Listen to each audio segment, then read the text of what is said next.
नीट paper फुटल्यानंतर cockroach जनता पार्टीनं मोठं आंदोलन उभं केलं। या आंदोलनाला देशभरातून मोठा पाठिंबा मिळाला। देशभरातली कानाकोपऱ्यातून तरुणांनी एकत्र येत सरकारविरोधात घोषणाबाजी केली। परिणामी धर्मेंद्र प्रधान यांना केंद्रीय शिक्षण मंत्रिपदावरून हटवलं।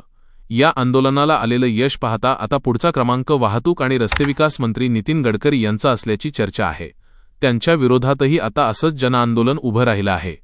त्याकरता सोशल मीडियावर E20 जनता पार्टी नावाने सोशल मीडिया अकाउंट्स तयार झाले असून या खात्यांवरील फॉलोअर्सची संख्या वाढताना दिसतेय।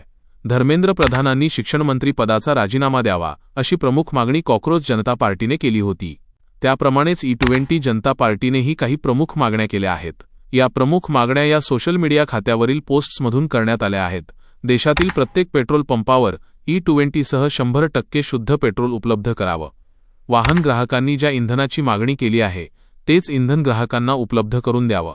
सामान्य नागरिकांच्या वाहनांवर इंधनविषयक प्रयोग सक्तीनं लादू नयेत। शुद्ध आणि चांगल्या इंधनाचा अधिकार वाहन ग्राहकांची सुरक्षा दरम्यान ग्राहकांना आपल्या गरजेनुसार इंधन निवडण्याचं स्वातंत्र्य द्यावं असं म्हणत आमची वाहने प्रयोगशाळा नाहीत असंही ठामपणे या पोस्ट्समधून म्हटलं गेलं आहे। तसंच वाहन चालकांना सबसिडी नको, त्यांना कोणत्याही प्रकारचं मोफत इंधन किंवा इथेनॉल मिश्रित पेट्रोल नकोय। मात्र इंधन सक्तीच्या विरोधात त्यांनी आंदोलन उभं केलं आहे।